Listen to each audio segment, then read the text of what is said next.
Ganhei o maior prêmio da loteria da história do meu estado, 384 milhões de dólares, mas decidi não contar a ninguém. Resolvi testar minha família, liguei fingindo estar quebrado e precisando de ajuda. Minha mãe desligou sem pensar 2 vezes. Meu irmão me chamou de fracassado, mas minha irmã mais nova pegou o carro e dirigiu quase 200 milhas, usando os últimos 500 dólares que tinha. O que fiz depois disso mudou o rumo de tudo. Quando o número apareceu na tela do meu celular, eu precisei sentar. Achei que fosse um erro, mas depois vieram as confirmações, as mensagens oficiais, e eu percebi, eu realmente tinha ganhado.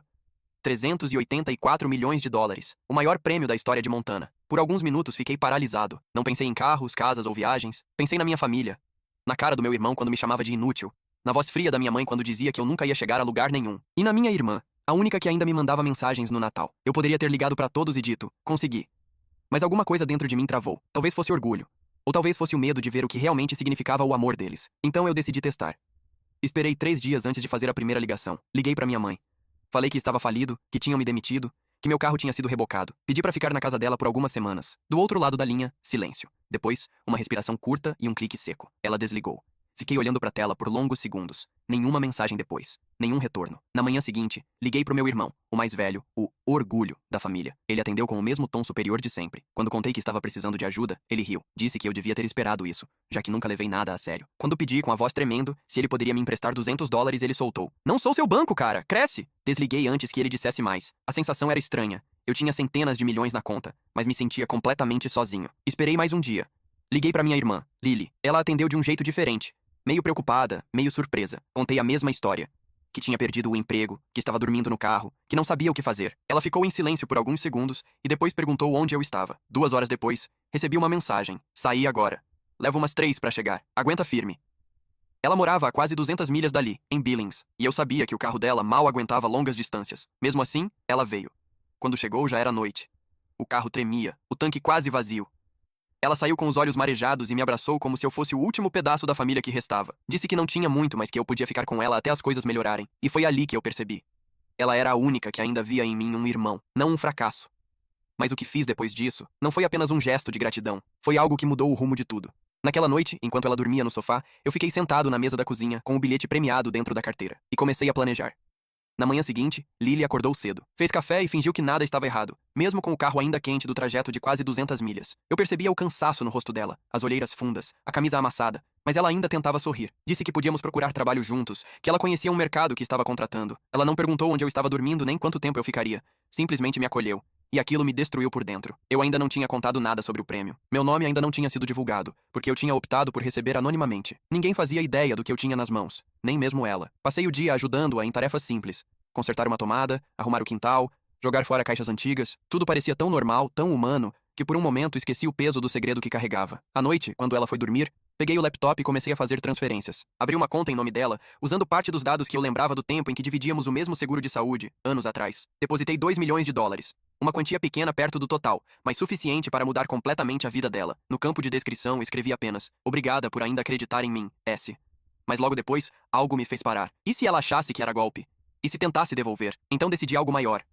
Na manhã seguinte, disse que precisava sair para resolver uma entrevista de emprego. Ela me ofereceu o carro, mesmo com o tanque quase vazio. No caminho, parei num cartório e registrei um pequeno terreno que eu tinha comprado dias antes, em nome dela. Uma casa simples, isolada, mas com tudo que ela precisava: segurança, espaço e um novo começo. Eu planejava entregar as chaves pessoalmente naquela mesma noite, mas quando voltei para casa dela, vi algo que me paralisou. O carro do meu irmão estava parado na frente da garagem. Ele estava sentado na cozinha tomando o café dela, com o mesmo sorriso arrogante de sempre. Falava alto, gesticulava, dizia que soube que ela tinha acolhido o inútil de novo. E que não era justo ela se virar por alguém que nunca deu certo na vida. Lily tentava argumentar, mas ele a interrompia o tempo todo. Fiquei na porta ouvindo. Quando entrei, ele me olhou e riu. Disse que estava ali para salvar a irmã de mais um dos meus problemas. A raiva me subiu de um jeito que eu não sentia há anos, mas Lily colocou a mão no meu braço pedindo calma.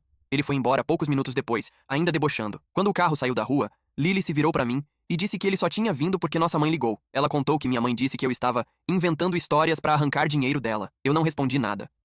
Só sentei no sofá e fiquei olhando pro chão. E foi ali que decidi. Eles nunca mais iam poder tocar em mim, nem em Lily.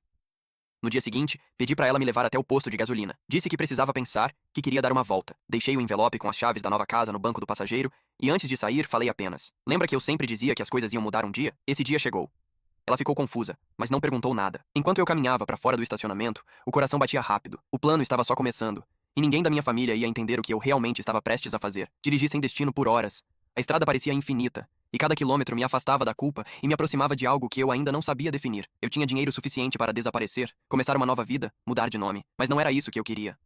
Eu queria ver o que o dinheiro revelaria nas pessoas, inclusive em mim. Naquele dia, parei num pequeno hotel de beira de estrada em Great Falls, paguei em dinheiro, usei um nome falso e deixei o bilhete premiado trancado no cofre do quarto. Fiquei olhando para ele por longos minutos, imaginando quantas vidas cabiam dentro daquele pedaço de papel. No celular, dezenas de mensagens não lidas, 2 da minha mãe, 3 do meu irmão e uma de Lily. A de Lily dizia: achei um envelope no carro. Isso é sério?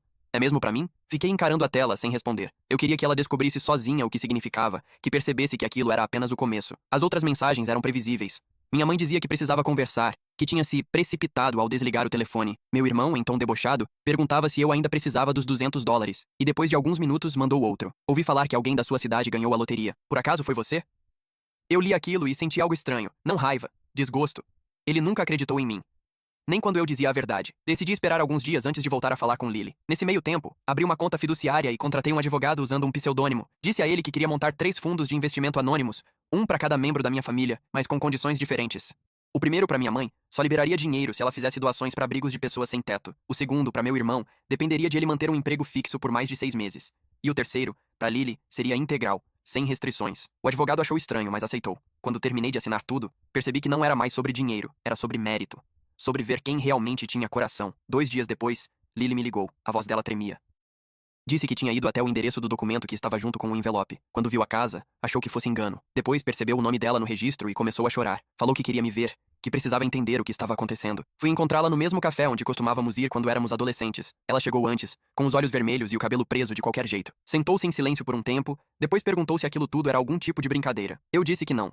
Disse que depois de tudo o que aconteceu, ela era a única pessoa que ainda acreditava em mim, e que isso valia mais do que qualquer número numa conta bancária. Ela tentou rir, mas chorou de novo. Disse que não precisava de dinheiro. Só queria que a família voltasse a ser o que era. E aí eu percebi que ela ainda não entendia. A família não existia mais. O que restava era apenas o que cada um mostrava quando não sabia que estava sendo testado. Naquela noite, voltei pro hotel e fiquei encarando o bilhete da loteria de novo. Pensei em queimá-lo. Pensei em doar tudo, mas no fim, fiz algo que nem eu mesmo esperava. Entrei no site oficial e anunciei minha identidade como vencedor. No dia seguinte, o mundo inteiro sabia, e o inferno começou. No momento em que meu nome apareceu nos noticiários, meu celular virou uma bomba. Mensagens, ligações, e-mails, gente que eu nem lembrava que existia. Colegas de escola, vizinhos de infância, ex-chefes e, claro, minha mãe e meu irmão. Ela me mandou uma mensagem de madrugada, fingindo surpresa. Meu Deus, por que você não contou? Estamos todos tão felizes por você. Mas eu lembrava bem do som da ligação dela terminando na minha cara poucos dias antes. Meu irmão foi mais direto. Cara, parabéns. Sabia que você ia se dar bem um dia. Devíamos nos reunir, né? Eu não respondi. Só silenciei as notificações e fiquei assistindo as reportagens na TV. Mostravam a fachada da loja onde comprei o bilhete, entrevistavam funcionários e especulavam sobre como eu usaria o dinheiro. Ninguém fazia ideia de que naquele momento eu estava num quarto de hotel barato com a mala aberta e o rosto enterrado nas mãos. Lily foi a única que não me procurou imediatamente. Ela sabia, e talvez estivesse tentando entender o que significava tudo aquilo: o dinheiro, a casa, o envelope, e agora a verdade escancarada. 3 dias depois, voltei para a cidade. Não consegui ir para casa da minha mãe. Só passei de carro em frente. As luzes estavam todas acesas, e havia 2 carros novos na garagem. Ela se mexia rápido quando queria parecer alguém melhor do que era. Mais tarde, Lily me mandou uma mensagem curta. Acho que você devia vir aqui. Eles apareceram. Quando cheguei, encontrei minha mãe e meu irmão sentados no sofá da casa que eu tinha dado para Lily. A cena me pareceu absurda. Minha mãe elogiando a decoração, meu irmão abrindo uma garrafa de vinho barato, os dois agindo como se fossem uma família perfeita. Lily estava pálida. Quando me viu, levantou devagar e disse que eles tinham aparecido de surpresa, dizendo que só queriam conversar. Minha mãe se aproximou, tentou me abraçar, mas eu dei um passo para trás. Ela começou a falar sobre perdão, sobre família unida, e sobre como o dinheiro podia ser uma bênção se usado do jeito certo. Meu irmão, do outro lado da sala, olhava em volta como se estivesse escolhendo o que queria levar. A raiva cresceu de novo, mas eu segurei. Em vez de confrontar, eu apenas disse que tinha algo para resolver e pedi para eles ficarem à vontade. Entrei no quarto de hóspedes, fechei a porta e liguei pro advogado. Expliquei que queria alterar os termos dos fundos. Agora, só Lily continuaria com o benefício. Os outros 2 seriam encerrados. Ele hesitou, perguntou se eu tinha certeza. Respondi que nunca estive tão certo na vida. Quando voltei pra sala, minha mãe sorria. Disse que estava feliz por tudo estar se acertando. Meu irmão comentou que já tinha ideias de investimento, que podíamos fazer algo juntos. Eu apenas olhei pros 2 e falei: vocês já fizeram o suficiente.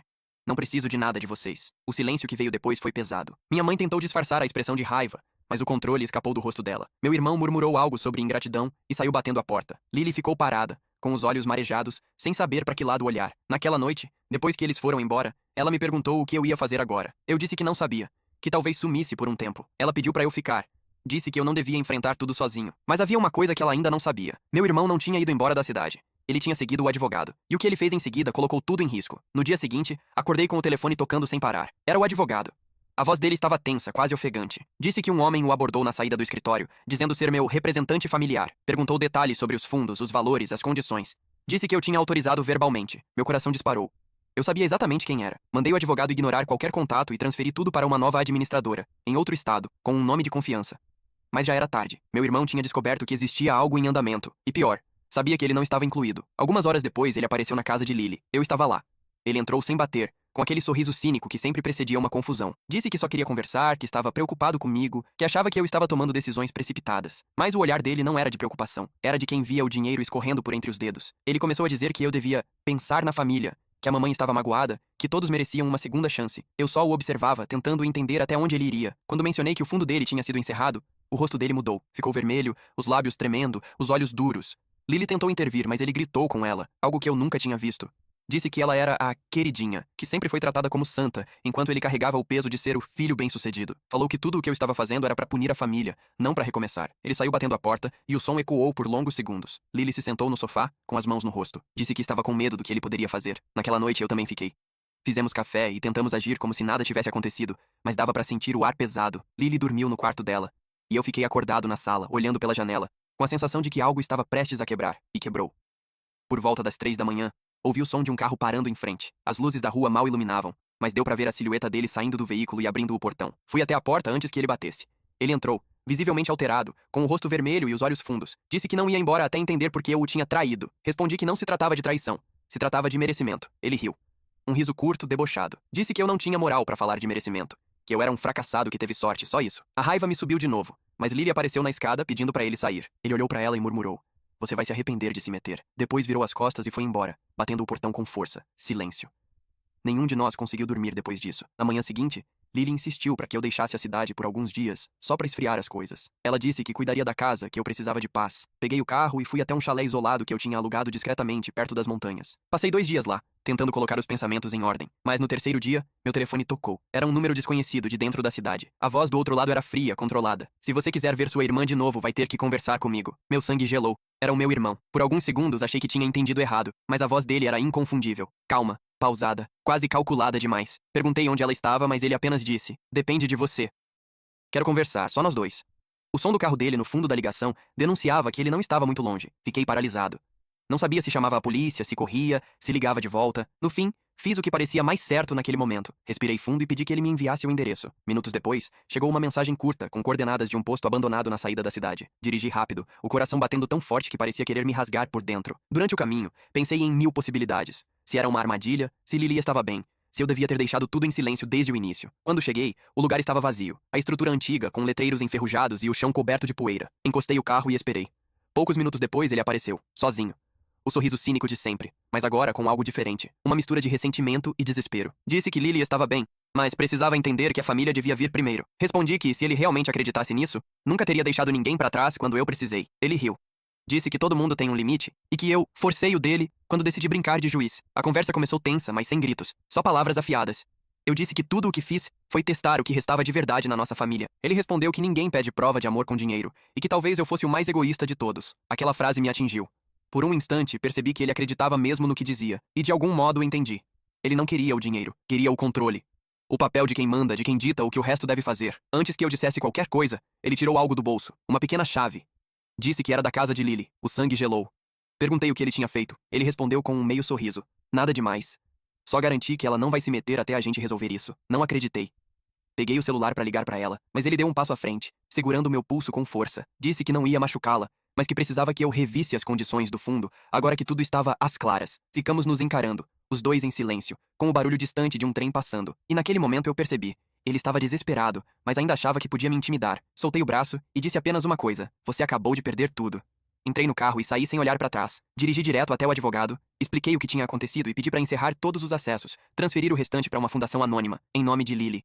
Quando voltei para a cidade, o carro dele não estava mais na frente da casa dela. Bati na porta e ela atendeu, assustada. Estava bem, mas pálida, com as mãos trêmulas. Disse que ele tinha ido lá, pegado a chave para resolver uma coisa rápida, mas não tinha feito nada. Eu abracei ela com tanta força que mal consegui falar. Ela perguntou o que estava acontecendo, mas eu só consegui dizer: "Acabou." Pelo menos para nós dois, acabou. Nos dias seguintes, a imprensa começou a nos cercar. Repórteres, vizinhos, curiosos, meu irmão desapareceu por um tempo. E minha mãe tentou se aproximar de novo, mas eu não atendi mais. Eu pensei que o pior tinha passado. Mas 3 semanas depois, recebi uma carta, sem remetente. Dentro, apenas uma foto. Eu, parado no posto abandonado, falando com meu irmão. E atrás da foto, uma frase escrita à mão. Você ainda não entendeu o jogo. Fiquei olhando aquela foto por longos minutos. Era nítida, tirada de um ângulo distante, provavelmente de dentro de outro carro. Dava pra ver claramente o momento em que meu irmão segurava meu pulso. No verso, a caligrafia era firme, quase meticulosa. Você ainda não entendeu o jogo. A frase rodava na minha cabeça como um zumbido. Guardei o envelope numa gaveta e fechei a porta com força, mas a sensação de estar sendo observado não saía. Nos dias seguintes, comecei a notar pequenos sinais. Um carro parado na esquina da casa de Lily por horas. Ligações que caíam quando eu atendia. Uma mensagem anônima dizendo: cuidado com quem confia. Tentei ignorar, dizendo pra mim mesmo que era paranoia. Mas Lily começou a notar também. Disse que achava que estavam seguindo ela até o trabalho. Eu tentei tranquilizá-la, mas, por dentro, sabia que aquilo tinha a assinatura do meu irmão. Ele sempre foi do tipo que não aceitava perder. E agora ele tinha perdido tudo. Uma tarde, decidi ir atrás dele. Usei o contato de um conhecido antigo do ensino médio que agora trabalhava na polícia. Pedi pra verificar discretamente se havia algum registro recente dele. Multas, endereços, qualquer coisa. No fim do dia, o policial me mandou uma mensagem. Nada oficial. Mas tem um carro registrado em nome dele hospedado num motel em Bozeman. Pagamento em dinheiro. Peguei a estrada no mesmo instante. Lily pediu pra ir junto, mas eu disse que era melhor ela ficar. Durante o trajeto, o pôr do sol parecia lento demais, como se o tempo estivesse me testando também. Quando cheguei ao motel, o gerente me disse que o hóspede do quarto 23 tinha saído há 2 horas, deixando tudo pago por mais uma semana. Entrei mesmo assim, convencendo o gerente de que era família. O quarto estava quase vazio, exceto por um envelope aberto sobre a mesa. Dentro dele, cópias de documentos do advogado, registros da fundação e até a escritura da casa de Lily. Ele tinha conseguido tudo.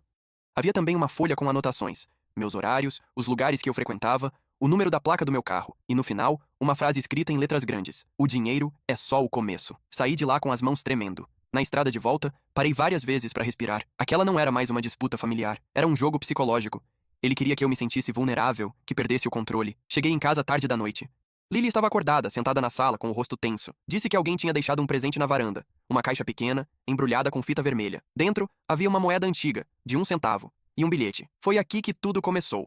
Era o tipo de moeda que o nosso pai colecionava quando éramos crianças. O tipo de lembrança que só alguém da família entenderia. Naquele momento, percebi que ele não queria dinheiro, nem reconhecimento. Ele queria me quebrar, me fazer reviver cada erro, cada culpa, cada pedaço da infância que eu tentei enterrar. Lily estava apavorada, mas eu disse que ia resolver. Ela perguntou como.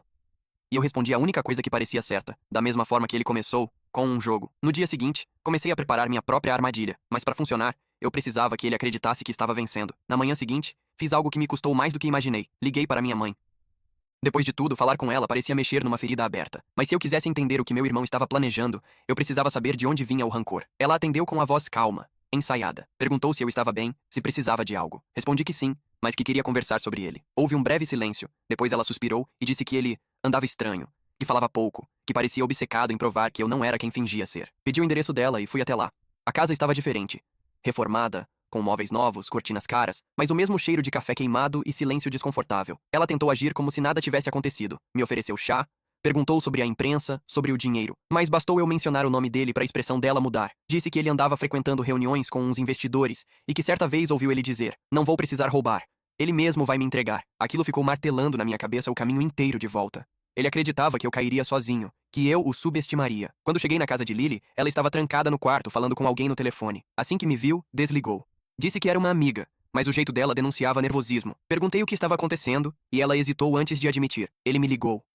Meu estômago travou. Ela contou que ele parecia calmo, quase gentil. Disse que queria se desculpar, que tinha entendido tudo errado e que queria vê-la para acertar as coisas. Lily, ingênua como sempre, quis acreditar. Mas quando perguntou onde ele estava, ele desligou. Eu percebi que ele estava tentando isolar cada um de nós. Testar até onde podia chegar antes que alguém quebrasse. Mas dessa vez, quem ia testar seria eu. Passei a noite em claro, planejando. Na manhã seguinte, fui até o banco onde estavam os fundos e pedi acesso presencial. Solicitei a retirada de uma pequena parte, não o suficiente para chamar atenção, mas o bastante para parecer uma movimentação real. Deixei o resto como estava e criei um novo fundo, falso, usando o nome da minha mãe e uma conta que, mais tarde, ele com certeza descobriria. Depois, mandei uma mensagem de um número desconhecido pro celular dele. Ouvi dizer que estão reabrindo os fundos. Acho que tem algo para você. Um amigo. A resposta veio em menos de 1 hora. Onde conseguiu essa informação? Não respondi. Naquela noite, fiquei observando a câmera da garagem da casa de Lily pelo celular. Por volta das 2 da manhã, uma silhueta apareceu. Ele estava lá, exatamente como eu esperava. Foi direto até a caixa de correio, mexeu por alguns minutos e foi embora. No dia seguinte, recebi uma notificação. Acesso não autorizado detectado. Ele tinha tentado invadir a conta falsa. Funcionou. Agora eu tinha o que precisava. Prova de que ele estava tentando manipular tudo, e uma trilha digital que mostrava até onde ele iria para ter o que não era dele. Mas o que eu não esperava era o movimento seguinte. No final da tarde, Lily recebeu um e-mail com o assunto. Você realmente confia nele? Dentro havia um vídeo, e quando ela me mostrou, senti o chão sumir. Era a gravação do posto abandonado. O ângulo mostrava eu empurrando meu irmão com força, e depois, o som de algo caindo no chão. A imagem cortava ali, abrupta, antes que desse para ver o que realmente aconteceu. Lily olhou para mim sem piscar, o rosto confuso, o medo evidente, e pela primeira vez, percebi que ele tinha conseguido o que queria, plantar a dúvida. O olhar da Lily naquela noite me perseguiu. Não era de raiva, era de medo. Um medo silencioso, o tipo que faz a pessoa se afastar sem precisar dar um passo. Tentei explicar. Disse que o vídeo era manipulado, que ele estava tentando nos dividir, mas ela mal conseguia me encarar. Disse que precisava de um tempo para pensar. Fechou a porta do quarto e eu fiquei sozinho na sala, escutando o barulho do vento batendo contra as janelas. Senti o estômago revirar. Ele tinha conseguido. Não precisava me atacar fisicamente. Bastava me transformar no vilão da história. Passei a madrugada em frente ao computador, analisando o vídeo frame por frame. Havia algo errado. A iluminação mudava de forma sutil no último segundo, como se alguém tivesse editado a imagem para esconder o final. Mas sem o original, eu não podia provar nada. Por volta das 4 da manhã, recebi uma mensagem de número desconhecido. Agora, ela sabe quem você é de verdade. Nenhum nome, nenhum anexo. Só isso. Na manhã seguinte, Lily não estava em casa. O carro dela ainda estava na garagem. O celular em cima da mesa, carregando. No quarto, as cobertas reviradas, mas nenhuma mala. O pânico me tomou. Comecei a ligar para hospitais, delegacias, amigos dela. Nada. Até que horas depois, chegou outro e-mail, dessa vez com um endereço. A mensagem dizia apenas: se quiser vê-la de novo, venha sozinho, sem polícia, sem advogado. Você sabe onde? Eu sabia. Era o mesmo posto abandonado. Peguei o carro e fui. Cada curva parecia mais estreita, cada placa mais distante. Quando cheguei, o lugar estava igual. Deserto, com o mesmo silêncio pesado que parecia engolir tudo. Ele estava lá, encostado no carro com as mãos no bolso e um sorriso frio. Atrás dele, sentada no banco de trás, estava Lily, assustada, mas viva. Ele começou a falar antes que eu dissesse qualquer coisa. Disse que não queria machucá-la, que só queria que eu admitisse que o dinheiro tinha destruído todos nós. Falou que o vídeo era real, que eu o empurrei, que ele caiu e que se machucou por minha causa. Mas eu sabia que era mentira. Naquela noite, ele só tinha tropeçado no próprio pé ao tentar me segurar. Eu o ajudei a levantar. Só que agora, com o vídeo cortado, parecia tudo diferente. Tentei me aproximar, mas ele levantou uma mão pedindo para eu parar. Disse que, se eu desse mais um passo, mandaria o vídeo completo para a imprensa, e que dessa vez mostraria tudo. Eu perguntei o que ele queria. Ele respondeu sem hesitar: metade. Metade do prêmio. E você nunca mais fala comigo. Ri. Não porque era engraçado, mas porque percebi que, no fundo, ele nunca mudou. Mesmo depois de tudo, o dinheiro ainda era o centro do mundo dele. Disse que não ia ceder. Que se ele quisesse expor o vídeo, que fizesse. Que eu preferia perder tudo do que continuar preso naquele jogo. Ele ficou em silêncio por alguns segundos. Depois, soltou um riso curto, balançou a cabeça e disse: você sempre achou que era o mais esperto. Mas agora é tarde. Entrou no carro e saiu cantando pneu. Corri até Lily. Ela chorava, tremendo. Disse que ele a manteve ali por horas, dizendo que eu não era quem ela pensava. A abracei. Mas no fundo, algo me dizia que aquele encontro não era o fim, era só o começo de uma fase muito pior. Na manhã seguinte, meu nome estava nos noticiários de novo. Alguém tinha vazado o vídeo. E dessa vez, o corte era perfeito. Mostrava só eu empurrando, ele caindo e Lily gritando. A manchete era direta: vencedor da loteria envolvido em agressão contra irmão. Quando acordei e vi meu rosto estampado em todos os sites, senti algo dentro de mim desabar. As manchetes eram todas iguais, mudavam só as palavras. O milionário violento, a fortuna que destruiu uma família, o irmão traído pela ganância. Os comentários eram piores. Gente que eu nunca vi na vida me chamando de covarde, mentiroso, psicopata. Liguei a TV e o vídeo passava em looping, a mesma imagem, o mesmo segundo congelado em que pareço empurrá-lo com força. Ninguém mostrava o que aconteceu depois. Lily estava na cozinha de cabeça baixa, sem conseguir me encarar. Perguntei se ela acreditava em mim. Ela demorou para responder. Disse que queria acreditar, mas que o que viu era muito claro. Aquilo doeu mais do que qualquer manchete, mais do que qualquer traição anterior. Passei o dia tentando contato com o advogado, mas ele recomendou silêncio. Disse que a melhor estratégia era não reagir. Mas como ficar quieto enquanto o mundo inteiro me pintava como um monstro? À tarde, alguém bateu na porta. Era um repórter, acompanhado de um cinegrafista. Perguntou se eu queria contar meu lado da história. Fechei a porta na cara deles, mas já era tarde. As câmeras registraram tudo. Horas depois, vi a gravação editada. Um homem irritado, milionário, se recusando a falar. A narrativa perfeita para o público continuar me odiando. E ele, meu irmão, estava aproveitando. Deu entrevistas dizendo que me perdoava, que só queria paz, mas que eu precisava de ajuda. Aquela falsidade dele me enjoava. Falava sobre reconciliação, mas cada palavra vinha carregada de veneno. Foi então que decidi sumir por alguns dias. Peguei o carro e fui para um chalé que tinha comprado antes de tudo. O mesmo onde me escondi da imprensa logo após ganhar o prêmio. Levei apenas o essencial e deixei o celular desligado. Nos 2 primeiros dias, foi um alívio. O silêncio, o ar frio das montanhas, o som distante de um rio. Mas na terceira noite, algo me tirou do sono. Um barulho lá fora, como passo sobre a madeira da varanda. Levantei devagar, olhei pela janela, mas não vi nada. De manhã, percebi marcas de pneu perto da cerca. Talvez fosse um visitante perdido. Ou talvez não. Voltei para dentro. E na mesa encontrei um envelope debaixo da porta. O mesmo papel bege, a mesma caligrafia. Você pode se esconder, mas a verdade sempre aparece. Dentro, havia uma cópia impressa de um e-mail enviado por alguém anônimo para uma rede de notícias. O texto dizia: ele me confessou o empurrão, disse que perdeu o controle. Assinatura: L. Meu corpo inteiro travou. Por um instante, achei que fosse outra falsificação, mas o endereço do remetente era o de Lily. Peguei o carro e dirigi de volta para a cidade, sem parar nem para pensar. Quando cheguei à casa dela, o portão estava entreaberto. Bati, chamei, nada. Entrei. A sala estava bagunçada, como se alguém tivesse saído às pressas. Sobre a mesa, uma carta. Me desculpa. Eu não sabia mais em quem acreditar. Ele disse que tinha provas. Disse que ia destruir tudo se eu não ajudasse. Eu só queria acabar com isso. O resto do texto estava borrado por lágrimas. Ela tinha se deixado enganar. De novo. Sentei no chão com a carta nas mãos e percebi que o jogo dele tinha dado a volta completa. Ele tinha me isolado, me transformado no inimigo e ainda feito Lily acreditar que estava protegendo alguém. Mas o erro dele foi me deixar respirar, porque agora eu sabia exatamente o que fazer. Não para recuperar o dinheiro, mas para acabar com o jogo de vez. A carta da Lily ficou nas minhas mãos por tanto tempo que o papel começou a amassar. O que mais me destruía não era a traição. Era imaginar o quanto ela devia ter sofrido para chegar àquilo. O quanto ele deve ter manipulado cada palavra até ela acreditar que não tinha escolha. Passei o resto da noite sentado na cozinha, sem conseguir comer ou dormir. O ódio e a tristeza se misturavam num peso difícil de descrever. Mas no meio daquela confusão, uma coisa ficou clara. Ele nunca ia parar. Enquanto eu reagisse, ele continuaria. Então decidi virar o jogo. Não com mais truques, mas com verdade. Na manhã seguinte, fui direto para a emissora local que mais estava explorando o caso. Entrei sem agendar entrevista, pedi para falar com o editor-chefe e disse que queria contar tudo. Ele riu, achando que eu ia negar as acusações, mas eu fiz o contrário. Contei tudo. Contei como ganhei a loteria, como testei minha família, como eles reagiram e o que aconteceu depois. Não tentei parecer vítima. Apenas contei os fatos. Disse que tinha vídeos, documentos, e-mails, tudo que provava que meu irmão vinha tentando me extorquir desde o começo. O editor me ouviu calado por uns minutos. Depois chamou a equipe jurídica. Gravamos por quase 2 horas. Sem cortes, sem edição, sem preparação. Eu só queria que a verdade existisse em algum lugar público, antes que ele conseguisse apagar o que restava da minha reputação. Quando saí de lá, o ar parecia diferente. Não leve, mas real. Voltei para casa e pela primeira vez em semanas, desliguei o celular. Dormir, no entanto, ainda era impossível. 2 dias depois, o especial foi ao ar. Meu irmão deve ter assistido, porque naquela mesma noite recebi um e-mail dele. Você acha que o público vai te perdoar? Eles não ligam pra verdade, só pra sangue. Mas se é guerra que você quer, então vai ter. Sem assinatura, sem apelido, só aquele tom seco, ameaçador. E ele estava certo em uma coisa.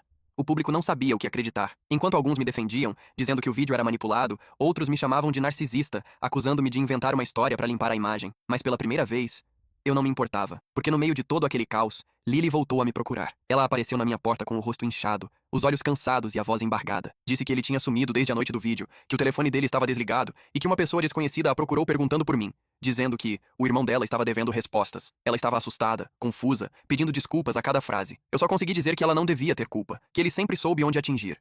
Passamos aquela noite em silêncio. Ela dormiu no sofá e eu fiquei acordado, observando o celular, como se a qualquer segundo algo fosse acontecer. E aconteceu. Por volta das 3 da manhã, uma notificação. Acesso indevido detectado no sistema da fundação. Alguém tentava sacar tudo. E a solicitação vinha do notebook do meu irmão. Corri até o computador, consegui travar a transferência antes que fosse concluída. Mas o nome que apareceu como coautorizado me gelou o sangue. Lily Thompson. Olhei para ela dormindo, e por um instante não soube o que sentir. Será que ele ainda estava manipulando tudo à distância? Ou ela, mesmo sem perceber, tinha assinado algo que o ajudava? Antes que eu pudesse decidir o que fazer, uma nova mensagem chegou. Você pode proteger o dinheiro, mas não pode proteger todo mundo. Encontre-me amanhã no lugar de sempre, ou tudo acaba. Sem pensar, respondi, eu vou. Na manhã seguinte, deixei Lily dormindo e peguei a estrada. O lugar de sempre só podia ser um, o posto abandonado. Mas quando cheguei lá, ele não estava sozinho. 2 homens esperavam com ele, e um deles segurava uma câmera. O sol mal tinha nascido quando parei o carro. O posto estava igual. O mesmo silêncio pesado, a mesma sensação de que o tempo parava quando eu chegava ali. Mas agora havia algo novo. 2 carros estacionados e 3 figuras me observando à distância. Meu irmão estava encostado na bomba de gasolina velha, de braços cruzados, com um olhar calmo demais para quem estava prestes a fazer algo impensável. Os 2 homens ao lado dele não eram policiais, nem repórteres. Eram seguranças contratados. E a câmera nas mãos de um deles não deixava dúvida. Ele queria registrar o que viesse a acontecer. Saí do carro devagar, tentando manter a voz firme. Perguntei o que ele queria. Ele respondeu com um meio sorriso. Verdade. E testemunhas. Aproximei-me com cuidado. Ele começou a falar alto, quase teatral, como se estivesse dando uma entrevista. Disse que eu o humilhei, que destruí a família, que manipulei todo mundo com o dinheiro. Falava pra câmera, mas cada frase era dirigida a mim. Eu deixei ele terminar. E só depois perguntei se era aquilo que o fazia dormir melhor à noite. Ele riu. Disse que não dormia havia semanas, que só pensava em justiça. Foi quando percebi que não adiantava discutir. Aquele não era mais o irmão que eu conhecia. Era alguém movido por uma mistura de inveja, vergonha e necessidade de provar que eu era o vilão. Então decidi mudar o tom. Disse que tinha provas suficientes para prendê-lo. Os acessos indevidos, os e-mails, os documentos falsos. Ele parou de sorrir. A máscara de autoconfiança se quebrou por um segundo, e eu vi o medo ali. Pequeno, mas real. Um dos seguranças olhou para ele, como quem esperava ordens. Ele hesitou, depois mandou desligar a câmera. O outro homem protestou, mas obedeceu. A tensão ficou densa, quase palpável. Foi então que ele deu um passo à frente e disse mais baixo: "Você quer paz? Me dá metade e eu desapareço. Juro por Deus." Olhei para ele por alguns segundos, tentando entender se ainda havia alguma humanidade naquele pedido, mas o tom era o mesmo de sempre. Não era súplica, era negociação. Ele ainda via tudo como uma transação. Respondi que ele podia ficar com tudo se aceitasse uma condição: parar de mentir. Disse que não ia denunciá-lo, que podia viver em paz se assumisse que manipulou o vídeo, que enganou a Lily, que destruiu tudo, só isso. Nenhum centavo em troca. Ele ficou me encarando em silêncio, por longos segundos. O vento levantou poeira. O sol começou a surgir atrás da bomba de gasolina, e então ele murmurou: "Você não entende. Sem você, eu não existo." Aquela frase me atingiu com força.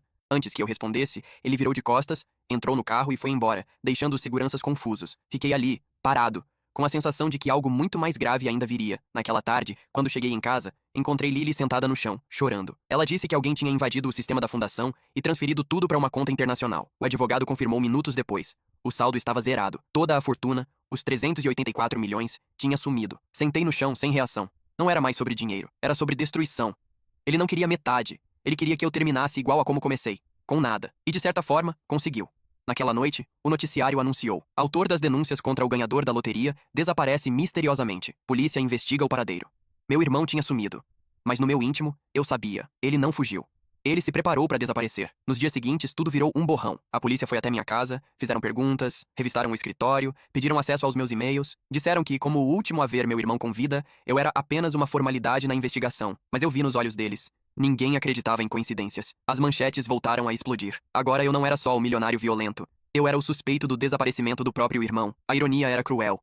Ele tinha planejado tudo tão bem que mesmo sumindo conseguiu me culpar. Lily ficou em choque. Mal comia, mal falava. Passava horas sentada no sofá encarando o nada. Quando finalmente abriu a boca, só disse: "Se ele estiver morto, vão dizer que foi você." Eu não consegui responder. Porque lá no fundo, uma parte de mim já sabia que era exatamente isso que estava acontecendo. Naquela noite não consegui dormir.